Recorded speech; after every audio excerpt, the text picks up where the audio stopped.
Hello, everybody. Welcome to a joint presentation from 350 Contra Costa and Sustainable Contra Costa. Can you hear me all? Is that working out pretty well? Yes, okay, good. And I'm going to rename myself. I'm Jackie Garcia Mann, and we have Tyler, who's helping us from Sustainable Contra Costa, and he is our tech leader today. And then our speakers we're welcoming today, I'm going to say more about them in a little bit, are David Elliston and Sandy Emerson and Jim Thompson. Hello, everybody. Wow, we're getting a great turnout. Thank you so much for joining us on this really impressively stormy winter day. I have to say, maybe this is the kind of atmospheric river that seems scary, but maybe it will help end our drought. And it certainly saved us from our fire season, which I think we can all agree has officially ended with this big storm. So lots of good news with this torrential rain and wind we had today.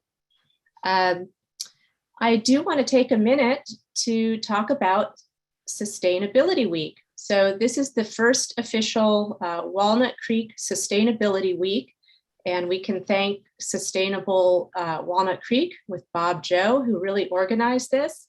And we have lots and lots of events happening all week, and I will post the link to Sustainability Week in the chat in a few minutes, and then we can you can look at that up later and see all the other events happening during the week.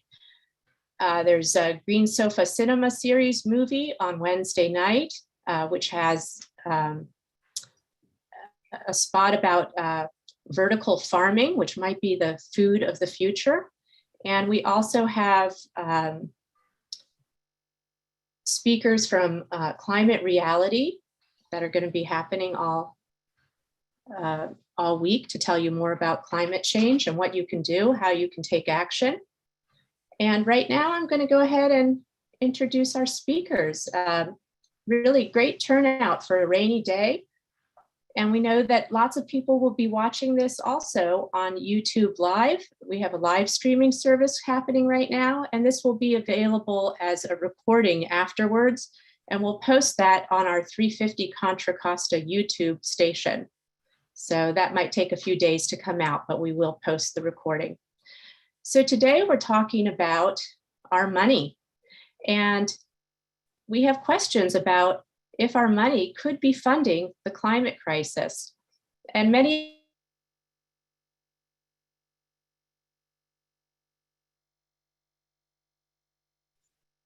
Oh, did we lose Jackie?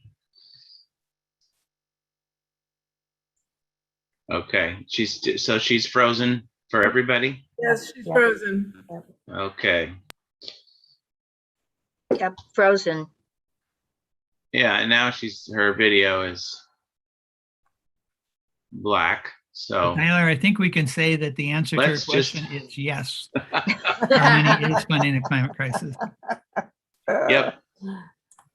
All right. Well, I feel like we will forge ahead, and Jackie will join us when she can. I don't have the bios to introduce the speakers, however, so I'm going to let you guys introduce yourself and just give a little background before you start your slides. But this is definitely a timely topic right now for us to be able to talk about how our savings, our banking, our investing can, or hopefully when we're all done today, cannot continue to fuel the climate crisis, and in fact can begin to work towards healing. So Jim, were you? No, we're starting with David. The one that's for, okay. All right, David. All right, sure. You ready to go? Yeah, can you hear me okay? Yes, thank you. All righty, super. So I've been concerned about climate for a very long time, but I got really interested in divestment with the Dakota access pipeline protests 4 or 5 years ago, I guess in 2016. And I realized that my money was in these banks that were funding the pipeline. And as I got further into it, I realized that my 401k was also funding all of this fossil fuel mess. And so I got very interested in sustainable investing, and I've been working on that topic for a while. for myself and sharing with folks about that. So I'll be presenting on that. Let me hand it to Sandy. I'm Sandy Emerson, and I'm with Fossil Free California. I got interested in divestment during the 2014 People's Climate March, when it became increasingly clear that I had to do something to join this initiative to help save the planet. And I was so impressed with the Rockefeller Brothers fund divesting from fossil fuels. And I thought, what a great idea. I can do that. I can make my money speak better for me. So I've been involved with that ever since. And I love telling people about taking control of their money. I'll turn it over to Jim from this. Thanks, Sandy and David. I'm going to say a little bit about myself and then go on and do my remarks, and then we'll come to Sandy and David. So 20 some years ago, I started a nonprofit called called Positive Coaching Alliance. The goal was to make youth sports producing better athletes and better people. The first workshop we did, we had 5 people in the room. 3 of them worked for Positive Coaching Alliance. When I stepped away from the CEO role a couple of years ago, we were doing 3,500 live workshops a year. That's about 10 a day across the country. I felt good about that. I felt proud of that. But then I took a sabbatical and wanted to learn about climate change. I knew it was bad. I didn't know quite how bad it was. One of the things I did is I got trained by Al Gore and the Climate Reality Project. So I like to say it was Al Gore and me and 1,200 of his closest friends for 3 days in the Minneapolis Convention Center. Now, I don't know if you know this or not, but Al Gore likes slides. In fact, he really likes slides. There were hundreds and hundreds of slides, but one of them grabbed my attention. James Hansen, who has been called the Paul Revere of the climate movement, was trying to explain how much heat humanity is putting into the earth every day. So imagine the energy given off by the explosion of an atomic bomb the size of the one the United States dropped on Hiroshima. Now, I wonder if you do something for me. When I say go, would you blink your eyes as fast as you can 10 times? Did you do that? Go. Thank you. If you continue doing that for 24 hours, plus a little bit more, you would come to 400,000 blinks. And that is the number that was on that slide. Every day, the equivalent of 400,000 atomic bombs is being released in terms of heat into the planet. Now, if we ever are able to get our arms around that number, it's really not much of a surprise that 68% of the wildlife on this planet has disappeared over the last 30 years. And it's actually worse than that, because that study came out in 2017. It doesn't include the somewhere between 1 billion and 2 billion animals that died in the wildfires in Australia. It doesn't include the 1 billion sea animals that died this summer in the heat dome in Pacific Northwest. We've got animals dying, we've got fires, floods, the permafrost, which needs a new name, is melting, and there's more carbon in the permafrost than all the carbon that humanity has released in history. If that continues to melt, it might be game over for humanity. Now, if we're going to fight climate change, and I think we absolutely need to, then I think it's really important that we fight for climate justice. And if we're going to fight for climate justice, we need to understand a really important concept, which is sacrifice zones.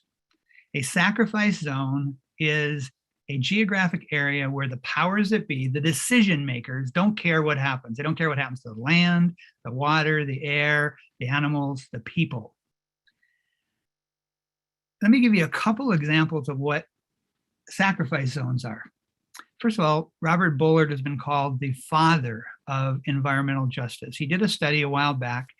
He noted that 25% of the people in Houston were Black, yet 82% of the solid waste facilities were sited in Black neighborhoods. So you got 25% of the people are Black, 82% of the polluting facilities are sited in their neighborhood. So accident, coincidence? No, that is a sacrifice zone. David, you mentioned the Dakota Access Pipeline. I grew up in North Dakota, so I followed that. The pipeline was originally routed near Bismarck, which is the capital. It's 97% white. And then magically, it got rerouted away from Bismarck to go directly under the water supply for the Standing Rock Indian Reservation tribe's water supply. All white Bismarck, gone. Indigenous people, Standing Rock Reservation, accident, coincidence? No, that is another sacrifice zone. Now, what the climate crisis is doing is it's turning the entire planet into a sacrifice zone. A couple of years ago, the air quality in the Bay Area was so bad that a friend of mine rented a place up in Tahoe for 2 weeks and took her family up there so the kids could be outside and breathe clean water. Clean air.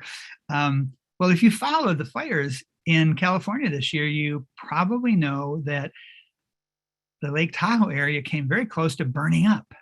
What was a refuge is now part of a sacrifice zone. The two cities that I always thought would be great places to go as the world heated up were Portland, Oregon, and Seattle, Washington. Rainy, cool, and yet the temperature in Portland this summer hit 116 degrees. 60 people died. The entire planet is becoming a sacrifice zone. But then the question is, what do we do? When I was in college, my roommate Craig bought an old Volkswagen bus. You may have seen those ones would have just all kinds of crazy paint on them. One day I was in the kitchen in the house we were renting, and Craig was in the backyard working on his Volkswagen. He started screaming, and I ran out to see what was going on. And I saw that his thumb was trapped between two pieces of steel. So I took all of my strength and tried to pry open those steel pieces, to no avail. One of our other roommates, David, came running out. Now, David grew up on a farm, and he understood machinery better than I did. He saw the leverage point, and he put his strength on that leverage point, and those pieces of steel opened up just enough so Craig could get his thumb out. I think this is a really helpful story for us as we think about what can we do about climate change, because there's a lot of things we can do that don't really respond to much. Where is the leverage? Well, let me tell you where the leverage is not. The leverage is not with the fossil fuel industry. There is just too much money. We cannot convince fossil fuel companies to do the right thing because they're staring at so much money. I read one study that said that there's about $27 trillion. Now, imagine how many hours you'd have to blink to get to 27 trillion. There's $27 trillion of assets, coal, oil, natural gas, which is really methane, tar sands, that are in the ground, but they are already on the balance sheets of the fossil fuel industries, companies. Now, I was not the best accounting student in my class at Stanford Business School, but I do understand the concept of stranded assets. If the fossil fuel industry is not able to get those assets out of the ground, sell them so they can be burned to further degrade the planet, they have to declare them as stranded assets. They have to write them off, and they're most likely going to go out of business. They will do anything they can to keep this game of them making money on the destruction of the planet going for as long as they can.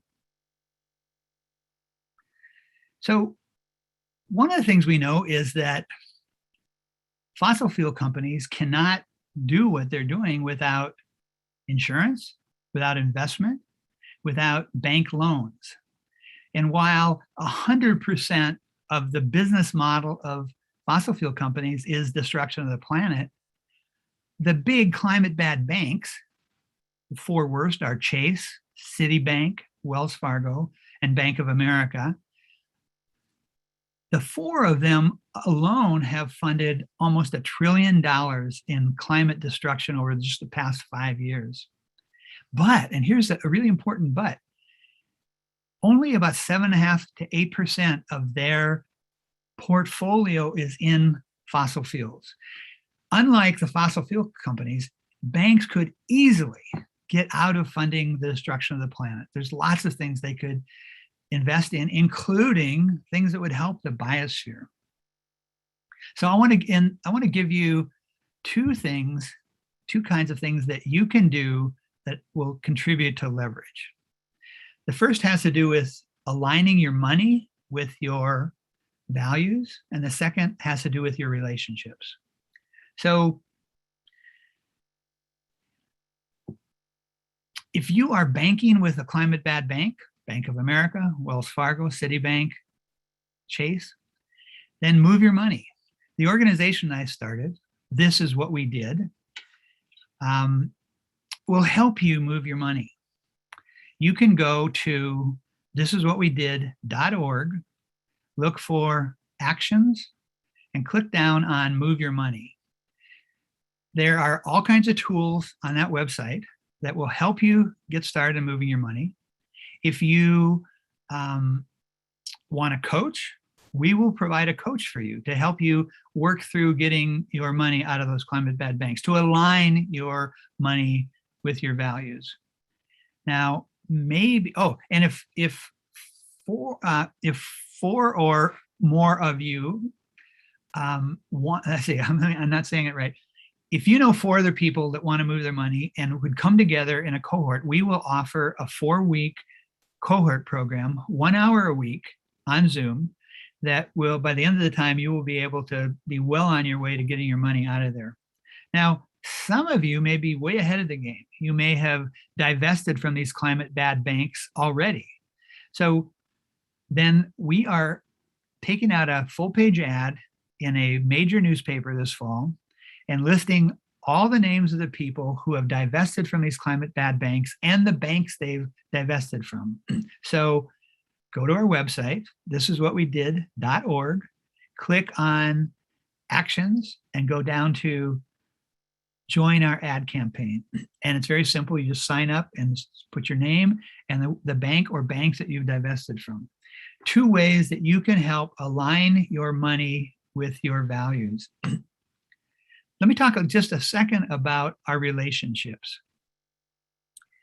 Everybody I know, literally everybody I know, knows someone in their network of friends and family who don't believe the climate crisis is really that big a deal and that we don't need to do something right now about it. A lot of people don't have conversations about climate change because they tend to go off the rail. Catherine Hayhoe, who is a climate scientist at Texas Tech and the Nature Conservancy, says, if we don't talk about something, we can't care about it. If we don't care about it, we don't act. Therefore, action starts with conversation. We will teach you how to have effective climate conversations so that they don't go off the rails, that you can actually strengthen your relationships with your friends and family while talking about a really important subject.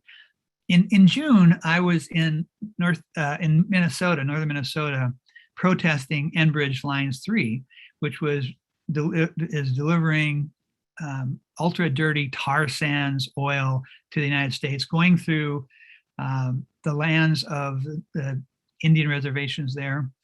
And one night I got arrested protesting. About 11 o'clock at night, and the officer who arrested me took me over and got my information. And I said, where am I going to go to jail? Because I know that area. I grew up in that area. There aren't any big cities. There's only small towns with small jails. And he said to me, we're going to cite and release you. If you come back tonight, we'll put you in jail, but we're going to cite and release you. We found out later that the reason they weren't arresting us was because they ran out of jail cells, which we took to be a small victory. But I decided in the 5-minute walk, he escorted me off the property. I decided to have a climate conversation with him. I found out that he was a game warden. He reads a lot about climate change and he's very concerned about it. I got new hearing aids a while back. I had a climate conversation with my audiologist. Turned out that she has a young child. She's very concerned about climate change. Got her signed up for our newsletter. I had some skin cancer taken off my arm a while back.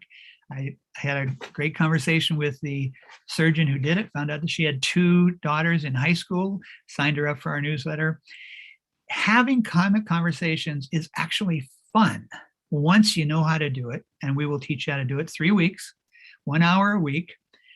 If you want to be part of this, go to our website, thisiswhatwedid.org, click on actions, and then go down to effective climate conversations and sign up. So let me stop there and turn this over to Sandy. I'm eager to chat with you and have questions later. Sandy. Thanks, Jim. I'm going to present, and I think share says here.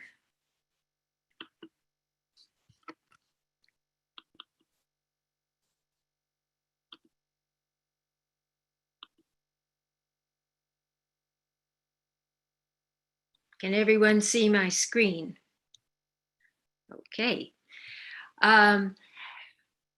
In terms of money, it's a sensitive topic for Americans. It may be a sensitive topic in other cultures, but if you want a surefire way to stop a conversation mid-track, just ask someone, so where do you bank? And where you bank matters, and it's not that easy to emotionally prepare for shifting. There are so many reasons you might be banking where you bank. Your family banked there. It's the closest bank to your work. It's part of your worldview. But if you realize that the Wall Street banks take the money that you put into the bank and loan it up to 10 times to their values rather than your values, you see why it might be an idea to have another conversation about that. The Wall Street banks, particularly Chase, Citibank, Bank of America, and Wells Fargo, the 4 largest banks in the US. Number 5 is US Bank, by the way. Their values are to make money for their shareholders, to make money for their executives, and they are gradually putting a light green wash on some of their pronouncements, but they are not stopping funding fossil fuels. Since the Paris Agreement in 2015, the big banks, 35 of the biggest banks, have put $38.1 trillion into fossil fuels. They had a slight maybe plateau right after Paris, but then it goes up and up and up. And they seem to compete with each other for taking on the riskiest possible loans, knowing full well that financing fossil fuels is destructive to the very future that they profess to support. As I mentioned in my introduction, I got inspired by the People's Climate Mobilization of 2014, and the divestment movement in turn is modeled on the anti-apartheid movement. At this point, investors representing assets worth $14.6 trillion have pledged to divest from fossil fuels. Faith-based organizations lead the charge. More and more philanthropies like the MacArthur Foundation recently, educational institutions like Harvard are pledging to divest from fossil fuels. Our state pension funds are laggards that only 12 or 13% of pension funds have pledged to divest. So our targets are the pension funds, primarily the state teachers' retirement system and the public employees' retirement system, STRS and PERS, we call them. Since 2019, we've been joined by youth as part of the climate strike movement. The global climate strike movement totally gets divesting from fossil fuels. It's their future. They are very sophisticated in making comments at investment committee meetings. They've appeared with us many times, and they are also taking not my dirty money pledges, never to bank with Wall Street banks. So they're just the heart and soul of this and much of the climate movement. As a result of youth activism, State Treasurer Fiona Ma has endorsed divestment, and Superintendent of Public Instruction Tony Thurman has endorsed divestment. They sit on the board of Cal STRS, and Fiona also sits on the board of Cal PERS. Why move your money? It says, it lines up a statement in your system because you know that at least the money that's under your personal control can be put in a place that doesn't support worldwide destruction. The bank exit movement started after the financial meltdown in 2008, when it became abundantly clear that banks had only the interests of their shareholders and executives at heart, and they caused such economic destruction. As David mentioned, the next big boost, there was also a boost during the Occupy movement. People left banks.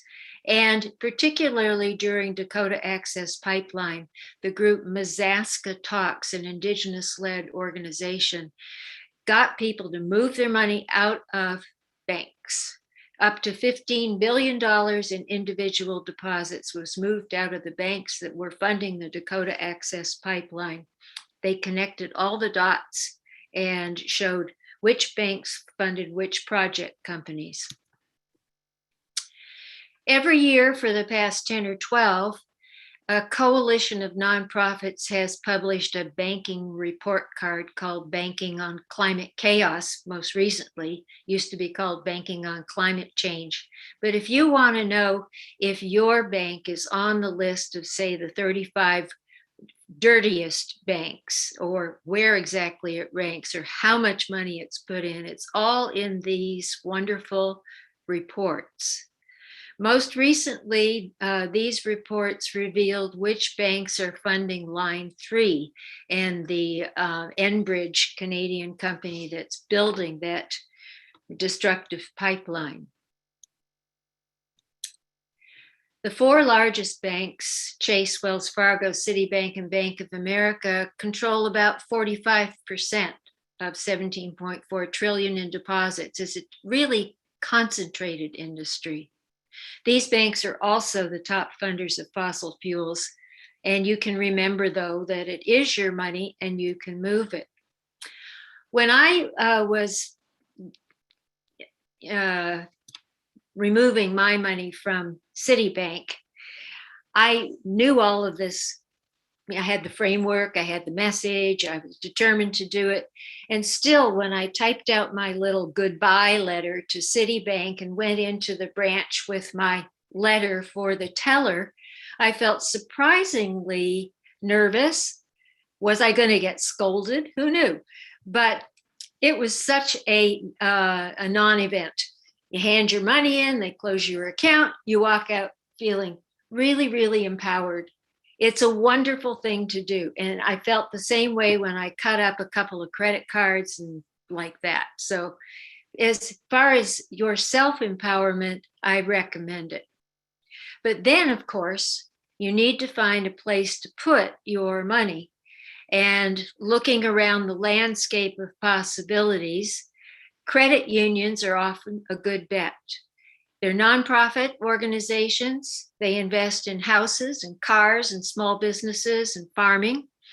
And they will, take good care of your money.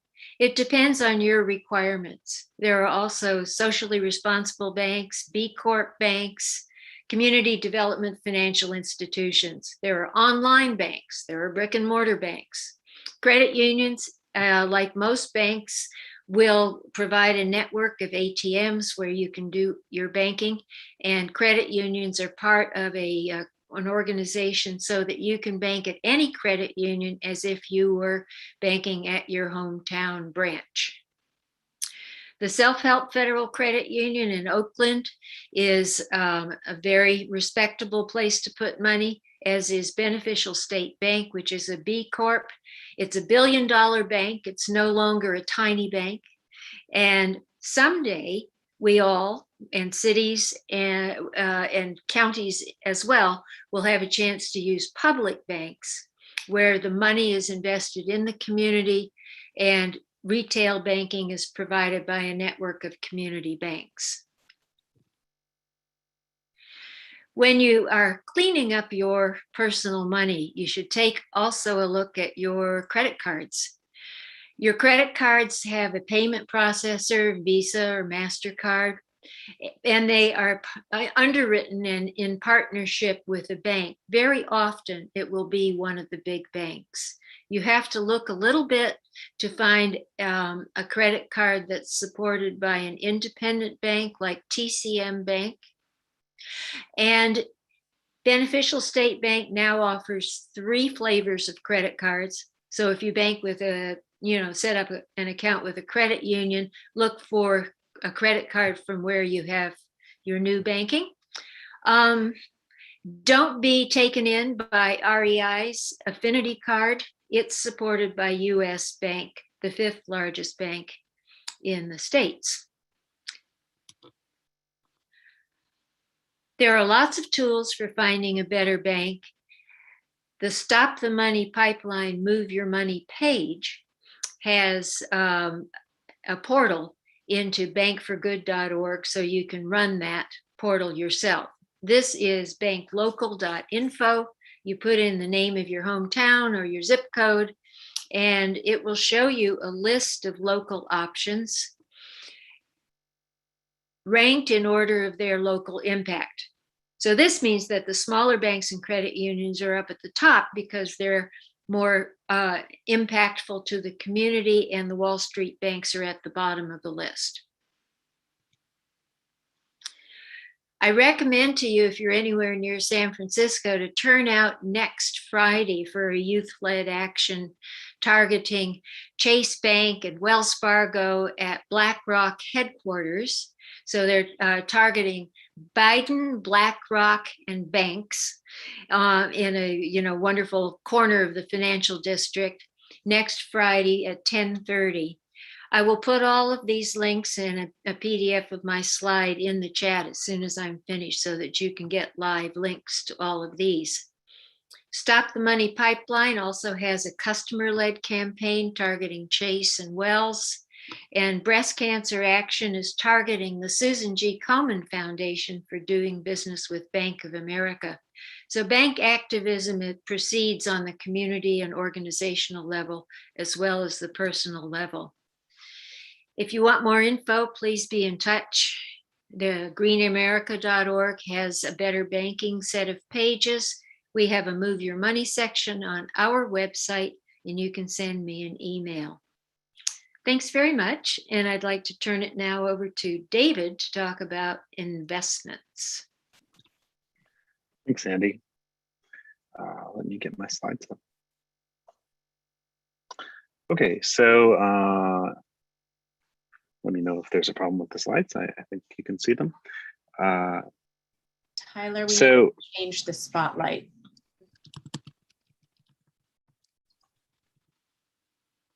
Okay.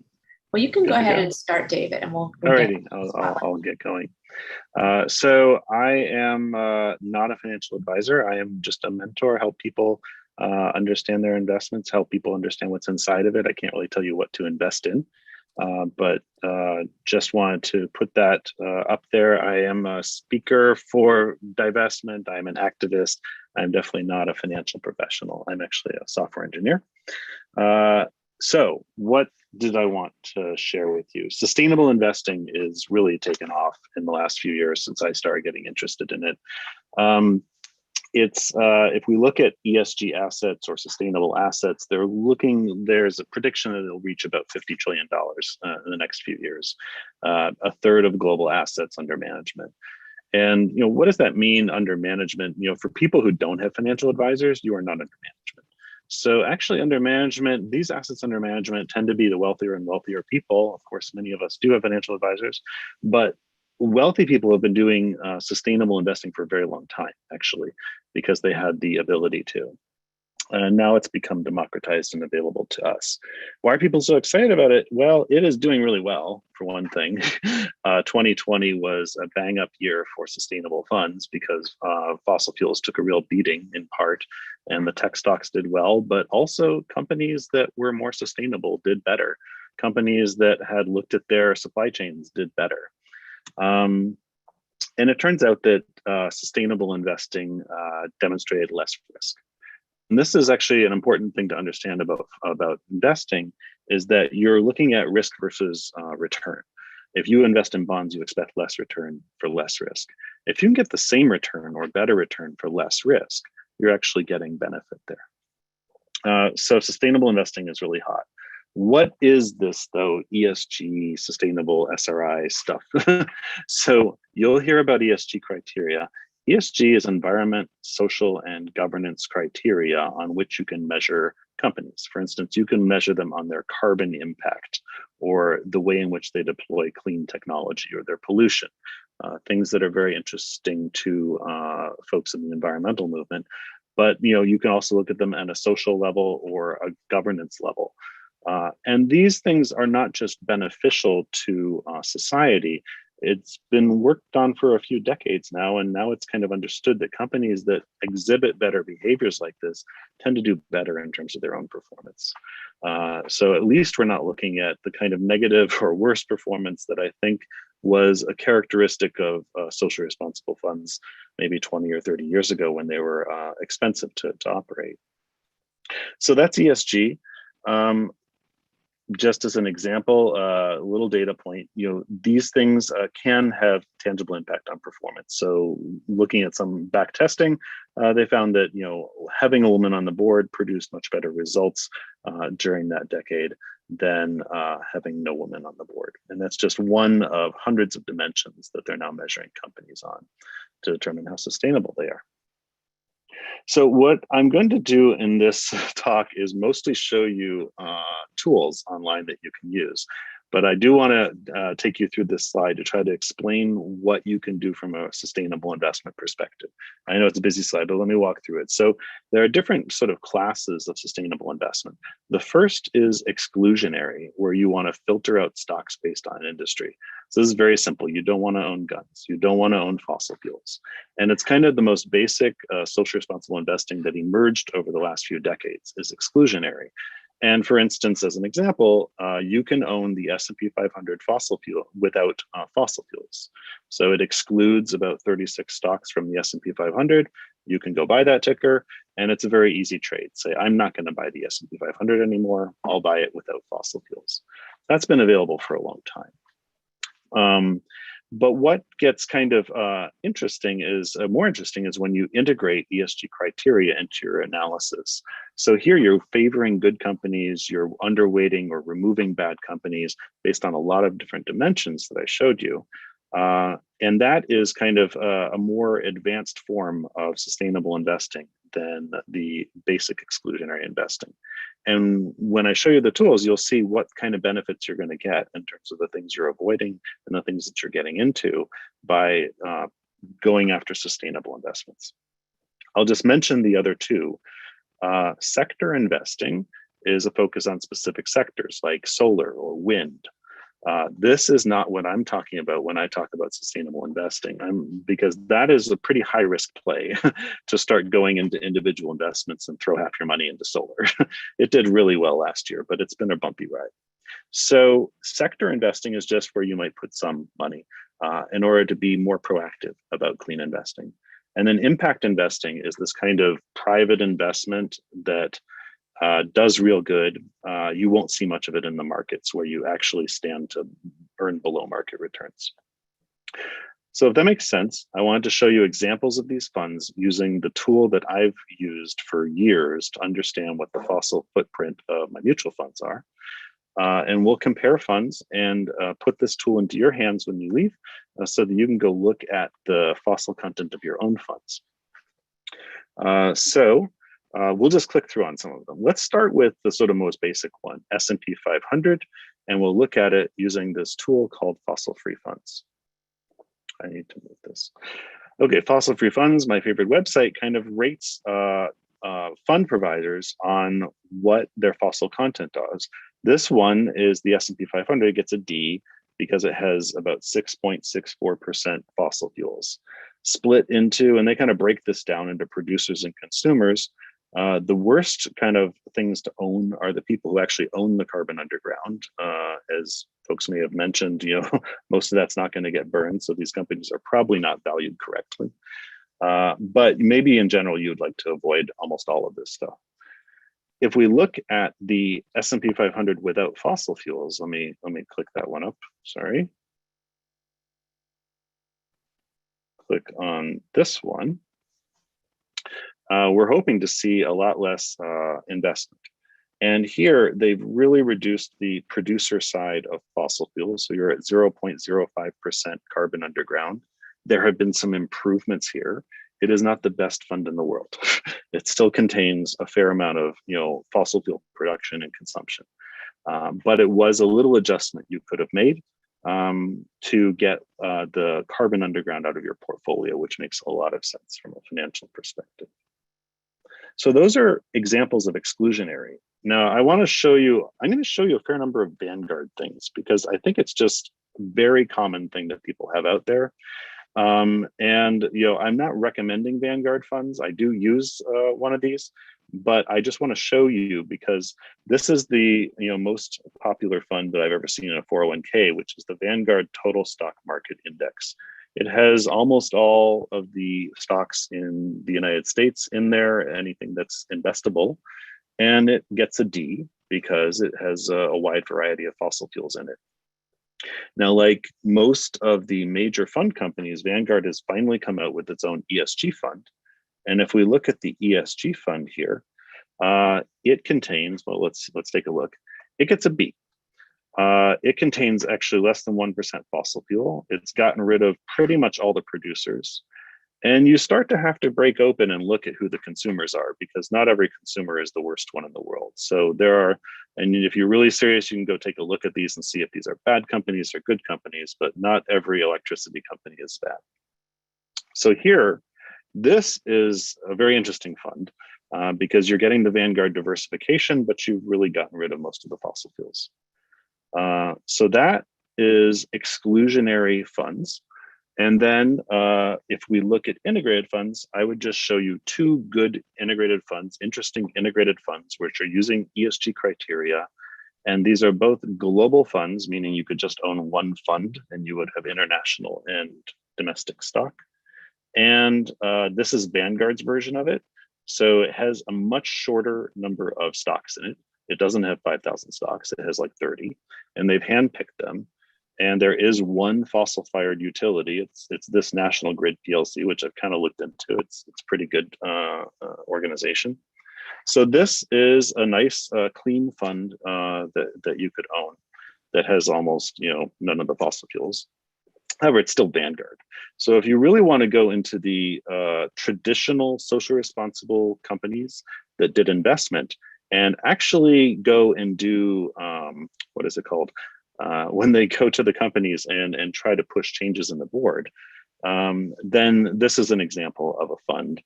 And Trillium is an example of one of the companies that sort of has traditionally really known about social responsible investing. So I don't want to take too much time. This is my favorite website, Fossil Free Funds.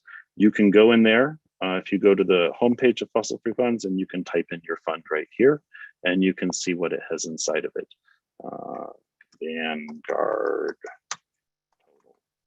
and you'll presumably that'll get you to the fund that you're sitting on and holding. Yeah, I'm sure I had some other lovely slides to show, but I'm probably close to out of time. So I just in this slide deck is links to the fossil free funds. You can also go to their sister sites, weapons free funds, and so on to look at that content. We didn't have time to quite look at that. And then this chart, this fund list here is a list of all the typical, traditional, good, socially responsible fund companies and their funds. And that's where you could get less Vanguard and more boutique. You can take the pledge to remove your investments in fossil companies, just as you can take the pledge to get out of the banks that are funding fossil fuels. And then I will just mention about the 401k. You don't have many fund choices there, right? This is a bit of a problem. There's usually no socially responsible funds. You kind of have three things that you can do. You can choose the most sustainable funds based on maybe this website that looks at the fossil content. You can go to the brokerage where you can choose any fund in the world, but it's not that easy to use the brokerage in a 401k. And you can advocate and try to get your company to bring in a socially responsible fund. All right, let me end there and hand it back for. Wow. Thank you, everyone. Boy, I know that is a lot of information, and we're going to get the spotlight figured out and go back to speaker view. Tyler, you got on that. But this just raises so many questions, and I see questions coming up in the chat, and we're going to try and get us all on the spotlight at once. We're going to try that, Tyler. And that way we can have a general discussion about these things. There we are. Hello, everybody. Wow, such great information. Thank you guys so much. And, you know, it's great to learn from your expertise and your past research. And it just shows that what a big, complicated area this is, right? There's so many different ways you need to consider your money in terms of your banking, in terms of your pension, in terms of your investment. And then there's CalSTRS and CalPERS, and there's a lot there to chew on. And it's a big process to go through this, to look at what you can do with your money and investments to make sure that they're invested in a way that that you find ethical and meet your own goals. So we had a lot of questions in the chat, and I'm not going to take them in order. And if other people, if you want to put questions in right now, I will take a look at that also. Okay, I'm going to start with an easy question. So what if you're someone who pays off your credit card every single month? Does it matter that you have a Wells Fargo or a Chase or Citibank credit card if you're paying it off every month? Are they getting to use your money in a way you wouldn't like? And I will start with Sandy. How about you? The answer is yes, it matters, because Wells Fargo is receiving merchant fees. And if you pay a fee for the credit card at the beginning of every year, they're receiving that. So they're still using a lot of money in everything that Wells Fargo loans money to. Banks, you know, don't own shares, they own debt. And when you use your credit card and the merchant passes along that debt to the bank, it's used in everything that the bank loans money to. If you wanted remove your credit card, you have to either bank somewhere else or get one of these green credit cards, the rare green credit card, which is supported by a different bank. And that's a great answer. Do you want to add anything to that, Jim or David? I'll mention a caveat, which is that it's one thing not to use your Chase card, and it's another thing to cancel it. Now, it feels very good to cancel your Chase card, but you will also change your credit rating a little bit when you do that, because your credit rating in part is judged by how much outstanding credit you have versus how much you're using. So if you reduce your credit out there by getting rid of a card, it kind of affects your rating, but the new card will help. And I recommend Credit Karma as a free place. I'll put it in the chat as a free place to go look at your credit ratings. Of course, they'll try to sell you something, but. And what about credit unions? Jim, I saw you posted something in the chat about this. Someone put a question. How do we know that credit unions are not investing in fossil fuels or unethical things as well? How do we know that credit unions are good? Credit unions are good, and some of them are really good. In most cases, their charters may not even allow them to do it. If you go to the study that Sandy mentioned, Rainforest Action Network, it lists the funders of fossil fuel destruction of the planet. No credit unions are listed there. So I've never heard of a single credit union that is investing in fossil fuels. I would make a blanket statement that any credit union is better than one of the climate bad banks, Wells Fargo, Chase, Citibank, or Bank of America. And I'm glad you said what you said, David, about our credit rating took a hit when I cut up my Chase credit card, which I had, I don't know, 30, maybe 40 years. So I think that's a place where if you're thinking about buying a house or making a big investment and your credit union is important there, you may want to wait. But well, wait to cancel, but it totally doesn't matter to sit on a Chase card that you don't use, right? It doesn't help them for you to have a Chase card with them, and it doesn't hurt your credit then. Yeah, part of what we're trying to do here, and I think Sandy mentioned that this was modeled on the South Africa divestment movement. One of the ways that you get bad actors who have a lot of power to do the right thing is you raise the cost to them. You make it so that it hurts. And that's one of the reasons we're taking out the full page ad with the names of people who have already divested. And Sandy and David and Jackie, if you haven't, please sign up for that. We want to the climate bad banks really are not that much different than the tobacco industry, but they're cruising along without getting that bad press, and let's see if we can make them hurt. Sandy, go ahead.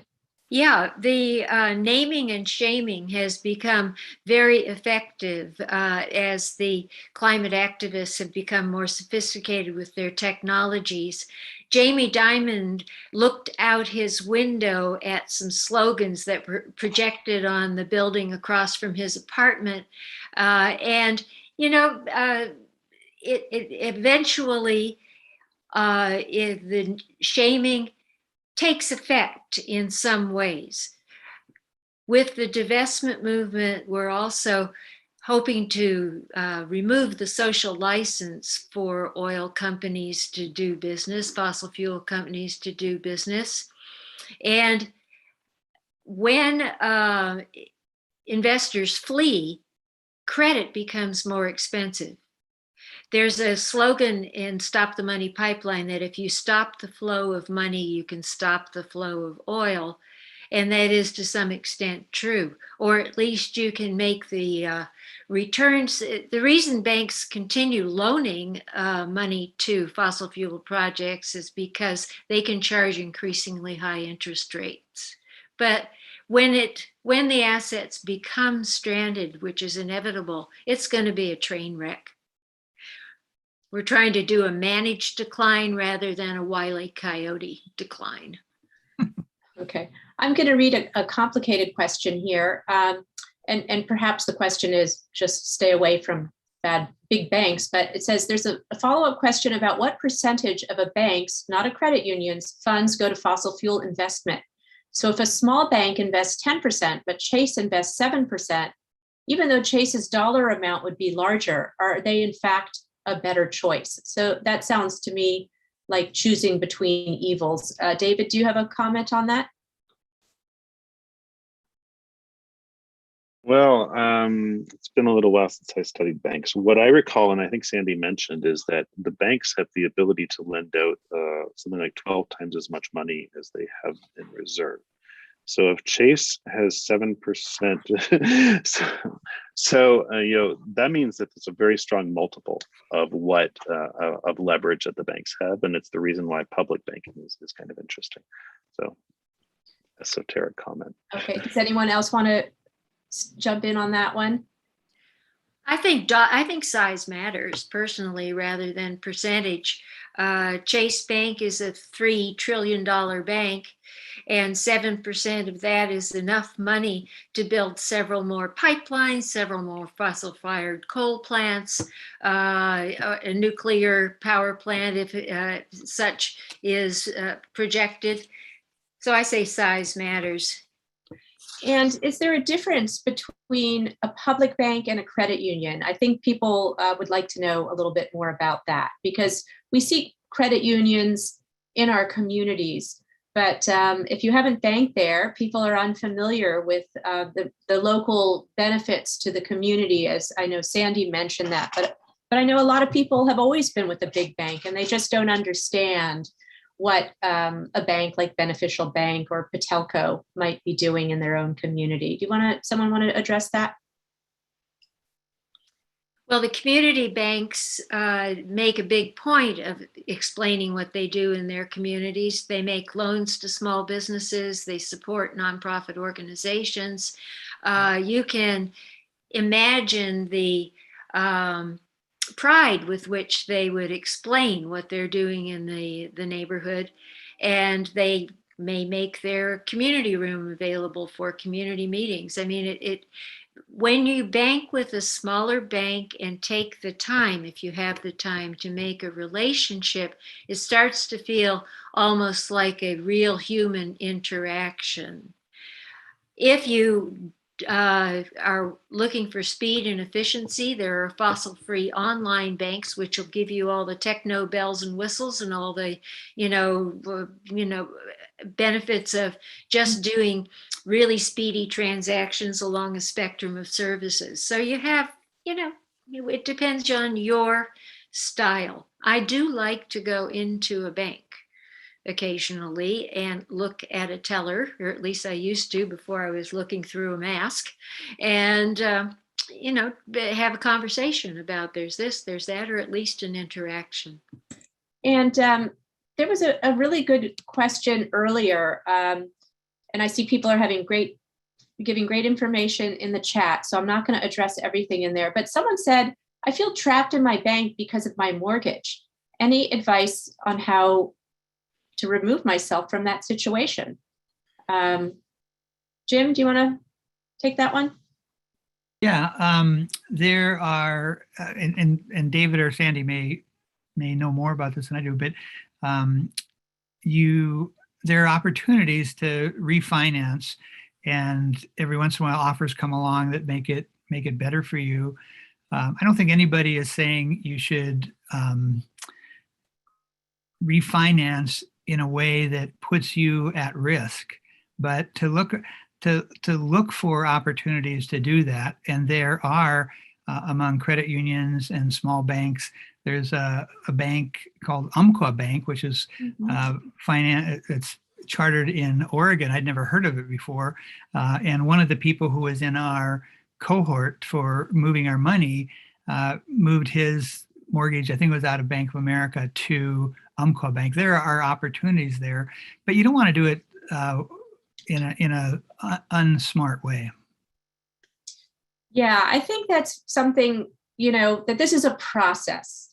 This isn't that, oh my gosh, tomorrow I have to change everything. I mean, some things are low-hanging fruit. Some things are easier than other things. Like, for instance, if you're going to change your credit card, you might get the new credit card first, because that might take a couple of months. And then you're going to move your auto pays over and make sure everything goes through. So it's not that you need to go cut your bank card tomorrow, but it does. I know you'd love that to happen, but people need to take care of their finances too. And it is a process. I know that when we applied for our Green America card with TCM Bank, it took quite a while to get the new card. It actually took them 3 months to process our card. And then we had some trouble getting it on auto pay, but it's all set up there. And I love that you mentioned Umpqua Bank, because I grew up on a ranch on the Umpqua River in Oregon. So everybody banked with Umpqua Bank there.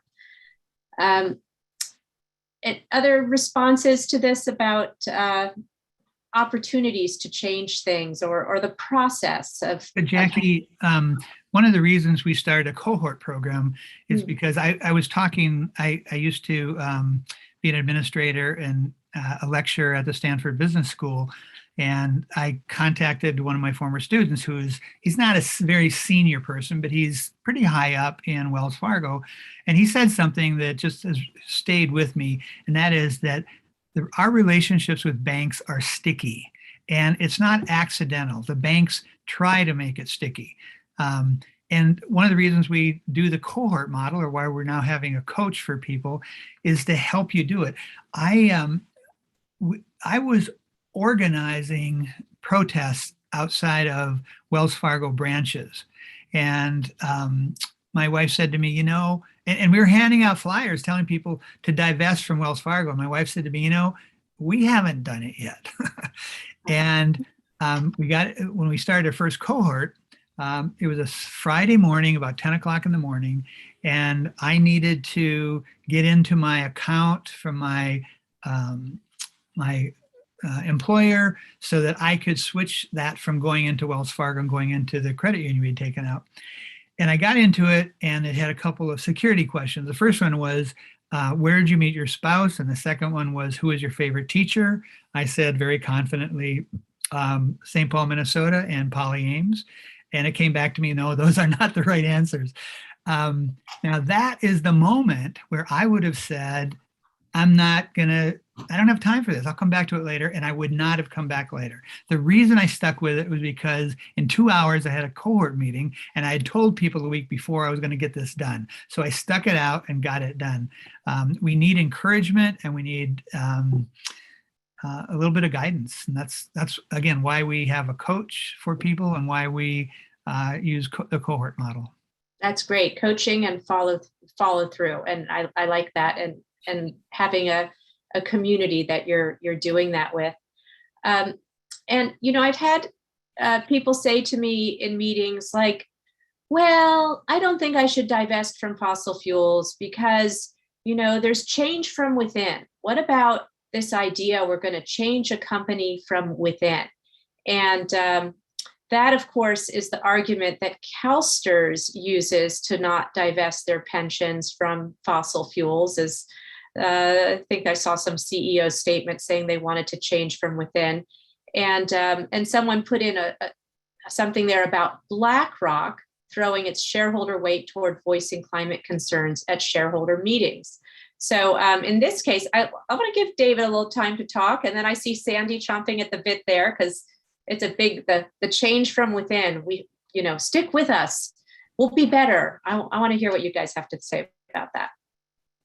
I mean, BlackRock CEO Larry Fink has written some very compelling letters, threatening letters to the CEOs of the world in the last year or two, saying, "Hey, this stuff really matters. We're going to start judging you all on your sustainability measures. We're going to expect accounting, and you're going to have to do something. In fact, you need to find purpose. You better be aligning your business with some goals that make sense." For the planet. So he's said some great things. I think they voted maybe a couple times against for some shareholder resolutions for climate and against what the board was saying, along with Vanguard. So there were a couple important votes like that. There have been thousands of other votes where they didn't side maybe correctly.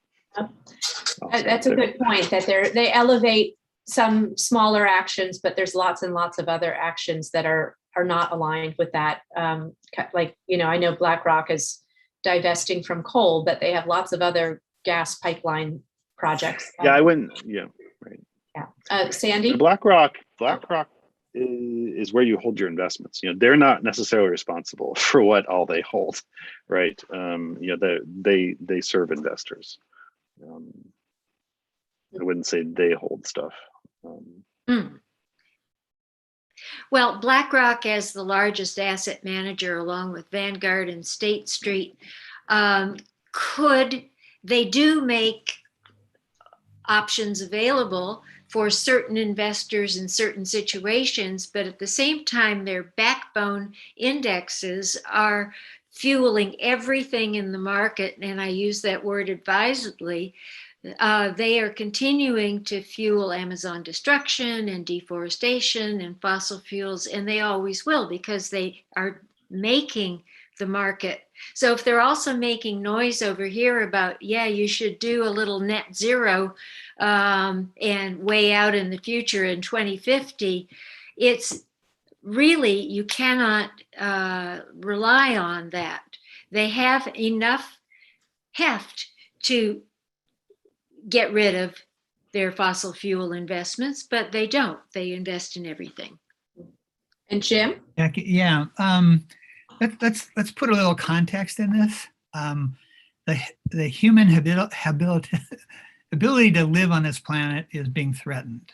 Our entire civilization is at risk. This is not just as important as divesting from South Africa, as important as racism is, as important as women's rights. All those things are important, but we're talking about the destruction of human civilization here. This is a really big deal. Now, I encourage everybody to get your money out of these climate bad banks. I know quite a few Stanford Business School people, because I graduated there and I taught there for a while. I don't tell people who work at Wells Fargo to quit Wells Fargo. I tell them to work from within.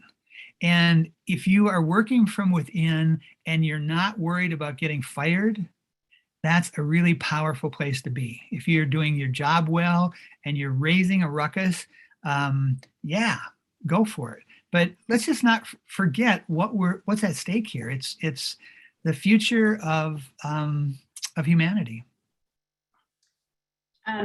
Before I get to Sandy's, the petition from Fossil Free California, someone says, E-Trade just got bought by Chase. So should I be dumping my investments held through E-Trade? I mean, yeah. Thank you, Jim, I'm going to say that too. Thank you, Jim, for bringing it back to this is a dire situation, right? I mean, the planet is in peril. We have no time to lose. So we've all got to think about where our investments are. I mean, if almost probably everybody here thinks of themselves as an environmentalist. And are we really environmentalists if we go out and buy our electric leaf blower, but we have hundreds of thousands of dollars invested in the S&P 500, which includes fossil fuels? So we need to look at what is happening with our own money. Do you have any, David, on E-Trade, that question? Don't liquidate all your investments. Move them. Host them someplace else. Right. Yeah, that would be nice. And Fidelity has a nice 2% cashback credit card you can use too if you switch to Fidelity. So there is plenty of places to host: Schwab, Fidelity, whatever. I don't know about the really boutique nice places. Hey, Jackie, can there have been a number of comments about public banking? Yeah, you want to address that? Mm-hmm. Well, yeah, I'll say some things about it. I'm certainly not an expert in it. Again, I grew up in North Dakota, which has the only state bank. It wasn't an accident. The banks in North Dakota fought it like crazy. There was a movement, the farmer labor movement, that there's a book called The Prairie, something like Dakota Prairie Fire. People fought really hard to get that bank. And North Dakota has historically had a pretty good economy. A lot of people think that that's because they got fossil fuels, but Louisiana has fossil fuels. What a public bank does, what a state bank of North Dakota does, is it keeps lending when money gets tough. When money gets tough, the big banks sit on their funds. They don't loan monies to entrepreneurs who are trying to expand their business. They don't. A public bank can really be a game changer. And I'm really excited. I was very disappointed in Jerry Brown that he vetoed this a couple times, or at least once. And it's going to take a little while, but public banks, not so much for individuals, but for companies to be able to get money that they can use to fund the economy that's going to help our biosphere. Yeah, individuals are very well served, frankly, by the credit unions and emerging community banks, but public banking is to serve your town, right? Your county, so that they don't have to go to Wells Fargo. And Sandy has an action that she posted, a link to a petition. Sandy, you want to tell us about that? And I'm going to bring it down so it's in the chat. So this is something you guys can open and do right now. And we'll keep doing a few more Q&A for another 5 minutes, and then we'll close it up. So Sandy, go ahead. There it is. This petition asks CalSTRS and CalPERS to divest from fossil fuels. We've recently expanded the terms of the petitions to include fossil-fired utilities and all of the fossil fuel sector, so that it's as wide-ranging as possible. The original Divest Invest pledge and some divestment campaigns target like just the top 200 oil, gas, and coal producers. So we are tackling the whole thing. CalPERS and CalSTRS reflect the whole market. CalPERS has about 7% invested in fossil fuels, and CalSTRS has a little less, like 6.5%. So they're just reflecting the whole market, and they only believe in change from within. They don't believe in selling shares in anything unless they're instructed to do so by the legislature. We're going after a statewide divestment bill because it's the only thing that's caused these funds to respond. And tell me why, so everyone here understands why CalSTRS and CalPERS, what's special about them in the world of pension funds? They're the first and second largest pension funds in the country. Together, they have about $500 billion in assets that they manage. And so again, size matters. If these public pension funds take a different investment approach and start to wind down their fossil fuel investments, it will really move the needle nationwide. So if we've had all these universities divest, and we get CalSTRS and CalPERS to divest, and we have a few states that divested, right? Didn't New York, the state of New York, divest? Yes. Yes. And the state of Maine has passed a law that pledges to divest as well. Okay. And UC's pension fund, they divested, didn't they? And the California State University. I mean, every diversion of money away from fossil fuel production could help reduce the supply of fossil fuels, because otherwise the business model is to constantly expand. I mean, it's cancer, it's capitalism, it's fossil fuel companies. Their model is growth at all costs. And I just want to remind everyone here, I know we might think, oh, what do my couple dollars mean? But you are a customer, and we have an effect, right? We have this trickle up effect of telling our friends, telling our neighbors, telling our relatives, discouraging our friends. A friend recently said to me, oh, Jackie, you were on my shoulder. You were the angel telling me not to take that fossil fuel investment that somebody offered me. So again, it's one of those things to talk about, and our little actions together cumulatively can really, push the needle one way or the other. And Jim, I saw you had your hand up a minute there. Yeah, a young man who volunteers with us, Daniel, said to me a while back, I got angry when I found out that the bank that I counted on to protect my money for my future is actually using my money to destroy my future. The Jim Collins, the business writer, came up with a metaphor of the flywheel. Flywheel is huge iron wheel, and you push on it and nothing seems to happen, and you push on it and nothing seems to happen, and eventually it starts to move a little bit, and eventually it gathers steam. I think it was 3 years ago that during we have the big game, Stanford Cal football. The game is Yale Harvard, and during the game at halftime, both Harvard and Yale students came out and refused to leave the field. It took them an hour to get them off there.